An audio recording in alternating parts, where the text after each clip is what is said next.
Hello out there, welcome in. I'm Julie, and today we're going to be talking about the Magician. The keywords associated with this card are willpower, magic, power, manipulation, focused energy, divination, creative power, potential, sleight of hand, beginning, starting, weaknesses, selfishness, wasting energy, manifestation. Those are just some of the keywords associated with the Magician. It is the card that begins the deck. So this is where we start off on the tarot journey. This is the fool's journey, right? He has to meet the magician first, or she has to meet the magician first. And we have to go through the magician to get to the rest of the major arcana and to the rest of the 78 cards. This magician is from the Tarot de Marseille, and it's more like a street performer. And this is somebody who you may have encountered in everyday life back in the days of yore, if you will. It's the beginning of the tarot deck, and according to Yoav Ben Dov in his book, The Tarot de Marseille Revealed, the raised hand has been sometimes interpreted as directing the wand towards the higher powers above, but it may just be a conjuring trick to divert attention from what the other hand is doing. End quote. So this seems like where the trickster and manipulative associations came from in regards to the magician, because magicians are known for manipulating reality. And this manipulation makes this person appear to be more powerful than they are, yet they're just an ordinary person performing a trick. But could they really be a powerful practitioner of magic just dressed as a humble layperson? It all is going to depend on your surrounding cards and the spread and layout that you're using. Now, the Rider-Waite-Smith magician gives the appearance of that powerful magician, of a sorcerer, of what we have come to expect with magical associations, right? High magic, like this, they're part of a secret society like the Masons or what have you. And they seem to be kind of creating magic instead of performing for a show, though that could just be a trick as well. We don't know. They could both be the same type of person, just utilizing magic completely differently. Both the Tarot de Marseille and Rider-Waite-Smith have all of the suits on the table, except both are holding a wand in their hand. Well, not except, they are both holding a wand in their hand, and all of the suits laid out on the table signify potential untapped, which is similar to the aces. Aces are about the potential, but potential not utilized, right? So if I have this pen laying here, there is so much potential for me to be an incredible novelist lying in this pen. But it's only when I pick up the pen that I start utilizing that potential. So this is the potential, but potential is wasted if we don't do something with it, right? So that's what that's about.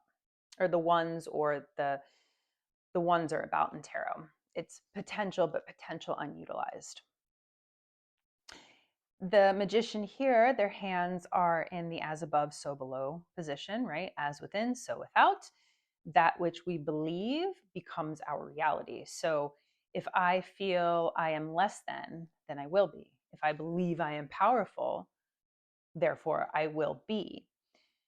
We do see this hand gesture again in the Devil, and sometimes it's fun to look at those two cards together to see, how this plays out in both cards. So when we're in the Devil, things are, there's addiction, there's temptation. And if we give in to those more negative aspects of things, that is what is going to play out in our life. But if we utilize this potential for our benefit or the benefit of the community at large, that is going to play out in our lives in some way, right? Around the magician's waist is the Ouroboros, which is a snake devouring its tail. It can represent the endless cycle of death and rebirth. It can represent transformation, the changing of form of one thing to another, of growth. It represents infinity and the Ouroboros is around the waist below, and the infinity symbol is above his head. But when we shift our perspectives, right, or when we bring something that's unconscious and make it conscious, we bring about transformation. We bring about what is just potential, and we start to make it reality just by thinking the thoughts that we're thinking the thoughts that we're thinking. And give me 1 second. I have something written about the Ouroboros. Now, okay, here we go. So snakes also represent lowly desires, right? So it's sneaky snakes, right? Like when you think somebody's a snake, they're very sneaky, they're very manipulative, right? Can represent the ego in that way. So if we work from our egos, what come will be the result of that. And if we work from a higher consciousness, the result will be of that. And that's sort of what the Ouroboros symbolizes. Now, if somebody out there can explain it in a more a clearer way than I just did, please, please, please do so. I sometimes have a difficulty expressing my ideas and putting them into words. So you are more than welcome to share that information if you have it. The infinity symbol, which is also called I can't pronounce this word, a lemniscate. It's Lemniscate is the property, is a name for the infinity symbol, and it was originally a mathematical concept to represent potential infinity. So this is above the head, the Ouroboros is below, both representing infinity. So this can symbolize the potential for transformation lies in our thoughts, as the infinity symbol is above the head. So whenever I see anything above a head, I think higher thoughts, right? Like a higher way of thinking, because it's near the head. And there's almost an infinity symbol in the hat here. And there are a few other decks where you will see a hat having the infinity symbol on it. The yellow in this card can be associated with the air element. I'm not 100% sure if the magician is associated with the air element. I feel like it would be, but yellow can be associated with air in tarot. Light blue can as well, but I like to see this as air in this card because I feel like there's a lot of mental energy that has to be expended in order to really capitalize and utilize untapped potential. We really have to figure out a way to take that potential and make it work, to make it grow, and to allow it to benefit us and others as well. But yellow can also represent the sun, optimism, hope, goodwill. I've personally sometimes see the yellow behind the magician as sort of an illumination, right? Like light is being shown on the potential that lies before us. And I also sometimes see the magician as a gatekeeper who we have to pass through in order to get to where we're going. Like you have to kind of come up to the magician and sort of, solve the puzzle before you move forward. There's roses. These red flowers here are roses. The white flowers are lilies. And we know roses represent love, beauty, passion, desire. And the lily represents purity and virtue. So I take this to say that passion and desire, unadulterated, can bring that which we want into reality, right? It's in order to manifest, it's the desire free of our ego. So these are the foundational cards and the information I have for you on them. And just give me one moment and I will lay out a variety of magicians for us to discuss. Okay, so here are the magicians from the other decks. And this is the magician from the Alchemical Tarot, the Arblack, the Tarot of the Abyss, the Gill, the Ritual Tarot, Thoth, Anarchy, Balby, and then TDM, Tarot de Marseille, and Rider-Waite-Smith. So let's look at the Hermetic Tarot first. We see a wizard who I guess would be the magician. He's holding a wand here with a 6-pointed star. We see Hermes in the caduceus. We see the cup, the sword. There's a candle here, which it's kind of like illumination, right? There's another sword. It seems like there's a book with another 6-pointed star on it. And then we have the symbols of the elements here. So the caduceus is basically two serpents circling the staff of Hermes. And this can be about balancing duality. It's a complete understanding and integration of what is needed to bring desires into reality, manifestation, right? Hermes was a messenger as well as a god. Well, Hermes was a messenger god. He could go between both worlds, the world of the gods and the world of the living. And he was also a guide into the afterlife. So, because he crossed both worlds, he was seen as a trickster god. And it's because of this association with Hermes that the caduceus became associated with magic and mysticism. In alchemy, it represents the elemental or prime matter. And the 6-pointed star here represents the unity of the masculine and feminine. So Hermes being the trickster god, right? Hermes being associated with the magician makes sense. But this is all about having an understanding of what is needed to bring desires into reality. And what is needed is the potential as well as the drive and balance in order to do so. I have not studied the Hermetic Tarot yet. That's a whole other thing because there's so much symbolism in it. But we have the symbolism of Mercury here, the symbol of Mercury here. We have wings. We have the wings of Hermes on the magician's hat. So there's a lot going on in this card, but it's a different way of reading the magician, right? We still have sort of the as above, so below. It looks like, I don't know if that's a wand or not, I'm not sure, but he feels very powerful, just like this magician. Now, here we have the R Black magician, which is very different, very, very different from this magician. But we have the symbol of Mercury in the background. And whenever I think of Mercury, I think of Virgo and Gemini. They're both very quick thinkers. They have a very, very fast mind, very intelligent. And Mercury is associated with Hermes. So when I see the Mercury symbol, sometimes it gives me the association that's here, highly depicted.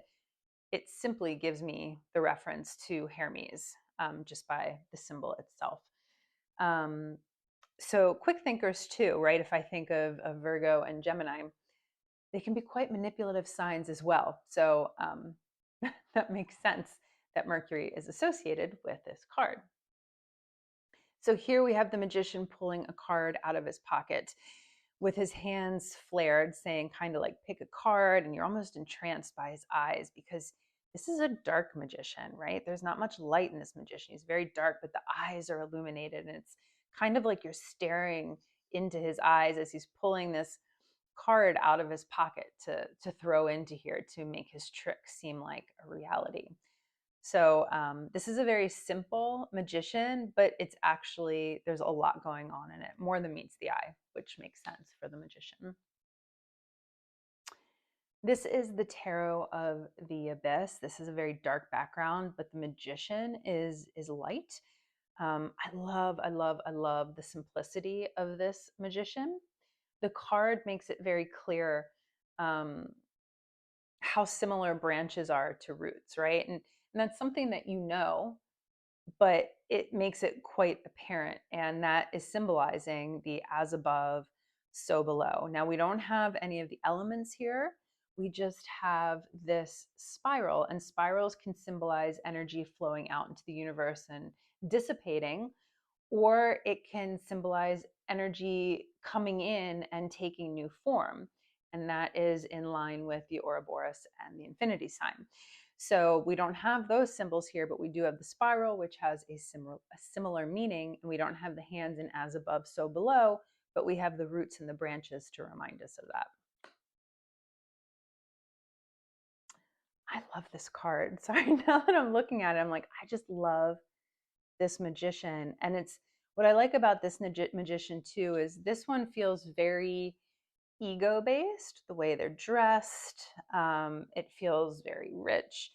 This feels very natural. This feels like more of like a natural magician to me. This feels like a magician who is trying to get you to do the right thing, where this one's trying to trick you and entice you and pull you in. This is the magician from the Gill Tarot. And her staff here is harnessing the power of the sun, that drive, that energy. Her sword is pointed to the ground, to the below. And we have her cape here with the sun in it, right? So this is the hand that's harnessing the power of the sun. And here with the sword pointing down to the below, this is sort of saying you need to me at least, you're needing to unearth what is unconscious within you, because the moon is here in her cape. So the below is what is unconscious, and we need to take what is unconscious and make it conscious, which is what the magician is trying to teach us. And we also see the lilies and the roses here in this card as well. I pulled out my ritual tarot magician just to show an example of something completely deconstructed and intuitive. And you can read so much into this, but it's going to be very difficult to read this deck if you don't have your foundations in place, right? But what I like about this is a card that's really thinking outside of the box. The hand sign here is in the sign, it's being held in the sign of benediction. And you see this throughout the Rider-Waite-Smith Tarot. So that's like a blessing, right? And here it's pointing towards the constellations. Down here, this almost feels like constellations deconstructed. Here it feels more like an understanding of the constellations, where here it just feels like it's all sporadic and there's no sense made of it. And this feels like this is the unconscious. So I thought that was interesting when I first got this deck. Here we have nature, and above it is a man-made structure. Yeah, so I just pulled this out to show you how different magicians can be, and how having a card where the symbolism isn't as apparent allows you to really get in touch, sort of like my Shimmering Veil Tarot really allows you to get in touch with your intuition when you're doing readings. Here is the Thoth version of the magician, but here it's called the Magus. The Magus is a member of the priestly caste in ancient Persia. It can also just represent a sorcerer. So basically, it's a magician. This is Hermes. Here's Hermes caduceus. Here's Hermes wings. Excuse me. I believe this is a Shiva lingam, and on the Rider-Waite-Smith deck, you see this symbol on the chariot, on the shield on the front of the chariot. And the Shiva lingam represents the unification of the masculine and the feminine, unification of balancing duality. And we have here, that's what the six-pointed star is, the masculine and the feminine unified. What else can I say about this card? Oh, the monkey. There's a monkey here. And this monkey depicts the Hindu version of Mercury, Hanuman. And it is said, it is also said that this monkey is here to try to distract Hermes from what he's supposed to be doing, or distract us from what we're supposed to be doing, right? Sometimes when we start to get focused on the journey and doing the things that we need to do to make our lives better, or move away from things that no longer serve us, we end up getting distracted and sidetracked. And some people say that that monkey there is sort of like a monkey on your back, but it is actually the Hindu version of Hermes. I'm going to come back to the Anna K in a second.